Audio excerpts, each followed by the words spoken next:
These are the highlights of India's smartest podcast, The Ranveer Show. Welcome to TRS Clips. Make sure you hit that bell icon and don't forget to subscribe. So what do you have a flair for? Actually, as things happen in life, usually you find that your weakest things are also your strongest things. Because you put that much of an effort to... Not really. It's the other way around. So, for example, by the way, when I was in school, I was a pretty bad student. A very, very bad student. I used to come first, second from the bottom of the class. And a large part of that, and he's still aware, large part of that is that I am never able to remember stuff. So I cannot remember long acronyms. I can't remember, 17 points. I can't remember 6 things. It's very difficult for me. I can't remember phone number. I think the only phone number I remember is my own number, and I don't remember any other number. I have a learning disability in that space. But the same disability gives me the ability to make connections. So I can look at the entire picture and say, if I took this idea, and this idea together and jam them together, you will have something completely new. So the ability to create, or rather a friend of mine gave it a term, the ability to cross-pollinate, to take an idea from one place, connect it with another one and come up with a solution which is completely different. I think it comes from my inability to remember numbers, to be good in calculations, to do mental math and all of that. Because I'm weak in that area, I have the ability to join the dots. Actually, I was just talking to Myra when we were coming here about this famous story about 3M. I don't know if you're aware of it. So 3M used to be a glue making company. They used to make glues. And accidentally, in trying to make a super glue, which would be able to stick material like metal and metal together, something went wrong in the formula.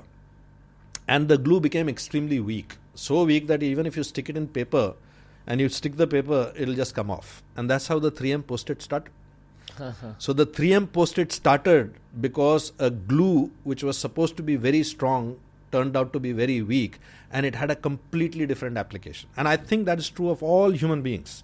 All individuals, including the ones that our formal education system says are duffers.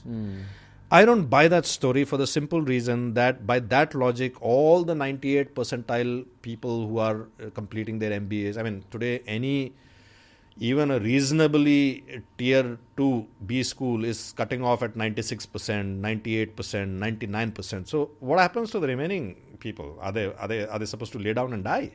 Or are they supposed to say that we will work as, the subordinates to the MBAs for the rest? But usually in life it's the other way around. Usually in life it's these guys who are employing those people. So very clearly I think the educational system also needs a relook. It needs a rehaul. People need to take I'm not talking about boiling the ocean, but I'm saying as an individual, I think today if a young person feels that I'm going to attend the MBA, but I'm not going to be fanatic about it. I'll learn over there. I'll do some stuff. I'll also do, organize TED programs in my college. I'll also participate in some concert. I'll also organize some NGO activity, and I'll work in the slums with something.